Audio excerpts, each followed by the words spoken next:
Българската авиация оставя паметни страници в световната история, а едно от най-ярките имена в нея е това на Димитър Списаревски.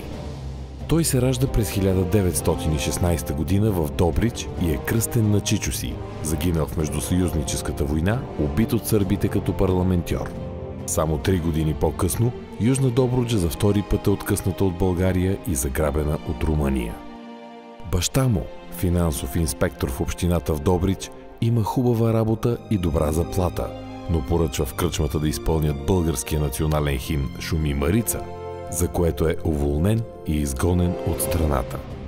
Цялото семейство напуска Добрич и се спира чак в Лом. Димитър расте като буйно момче, което обича лудориите и рита топка по цял ден, но и уроците му се отдават лесно. Колкото по-голям става, толкова по-неудържим е той. От дядо си научава за българската история, за родния Добрич. Любимец му е подполковник Калитин и героичната защита на Самарското знаме. От дядовите разкази Димитър израства като убеден родолюбец. През 1931 година цялото семейство се установява в София. Димитър учи в елитната Втора Софийска мъжка гимназия, в която има кръжок по авиация. Тук заплъмтява мечтата на младия добруджанец към небето, а новият му идол е летецът Христо Топракчиев, загинал при обсадата на Одрин. Заради твърдите си разбирания по националния въпрос, понякога на Димитър се случва да влезе в юмручна схватка с някой съученик римсист. Атлет, хубавец, отличаващ се с огромно родолюбие, Димитър е избран за знаменосец на гимназията. Отличен гимнастик, пловец и футболист, занимава се с борба и бокс. От 1933 до 1935 година е футболист на Левски София. Записва се във военното училище, но уставите и дисциплината не са по вкуса му. Все тича към игрището. Спортист, веселяк и добър другар, той става любимец на съучениците си, които го наричат Спайч. Проблемите му с дисциплината растат и той е изключен от военното училище. Според едни, защото е заловен да преписва на класно, а според други, че прескача оградата, за да се види с момиче. Спайч е изпратен да си доизкара военната служба в обикновена казарма, но на традиционния военен парад на 6 май с маршова стъпка той се спира пред цар Борис III и му връчва писмо с молба да бъде възстановен като юнкер. След 5 месеца Спайч действително е върнат във военното училище, макар и да учи с по-малките. Стиска зъби да понесе омразното маршируване и копаене на окопи и едва очаква да бъде разпределен за летец. Избор, който той отдавна е направил. През 1938 година Спайч, заедно с още 14 българи, е командирован в Германия във военно-въздушно училище. По време на опасното обучение загиват 3 български кадети. Все пак Списаревски лети непрекъснато и е щастлив. Той избира да стане пилот на изтребител и дори побеждава германския си инструктор в тренировачен въздушен двубой. Отдих от строгата дисциплина и огромното напрежение Спайч намира като бухемства в кабарета и бирхалета, а веднъж дори напердашва 5 германски летци. За всеобща изненада не е откомандирован в България. Дори не е наказан. След едногодишно обучение в Германия, Списаревски се завръща в България като изграден летец. Става подпоручик, след това и поручик, но продължава да има проблеми с дисциплината, което значи и с началниците си. Нерядко причинява повреди по самолетите при рискованите си маневри. Както той заявява веднъж на един сухоземен началник. Да, щупих колесника, защото аз летя. Вие не можете да го щупите, защото не можете да летите. Но и началниците знаят как да го накажат. Да не лети за определен срок. Все пак Списаревски е един от избраните през 1941 година да се обучи на модерните изтребители Месершмит 109. Германският инструктор му заявява, че ще бъде свален още в първия истински въздушен бой, тъй като действа воден от емоциите. Списаревски обаче нееднократно казва: "Как ще се бия, аз сам си зная." Спайч не бяга от конфликтните ситуации и определено има позиция по актуалните въпроси на деня.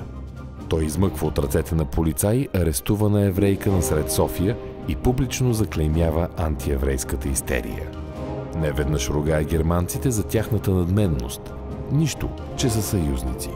Не крие мнението си, че обявената символична война на САЩ и Великобритания е грешка, защото когато вражеските самолети се появят, политиците ще се крият по мазетата, а летците ще поемат своя кръст.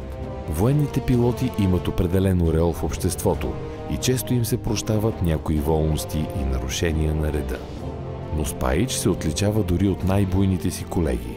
Заради неподчинение и остър език, той е разжалван отново до подпоручик.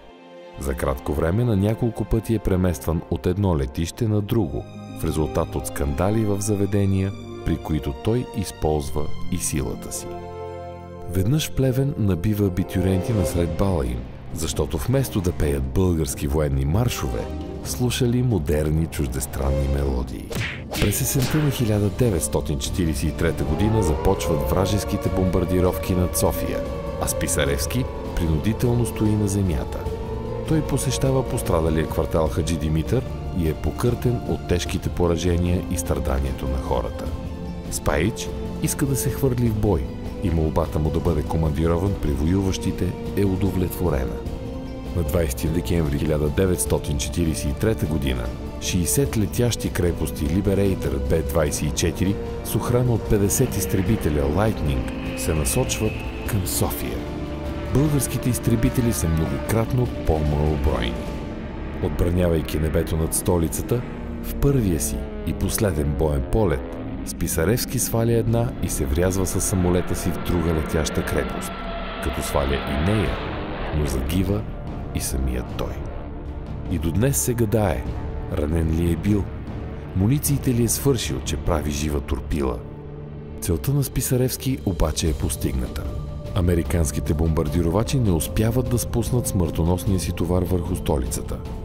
Самолетът на самия Списаревски пада в околностите на София и само по сребърната веришка с кръстче разпознават овъгления труп на летеца. По този повод Радио Лондон излиза с обръщение. Български летци, ние знаем, че сте храбри и сте готови да браните до смърт своята родина.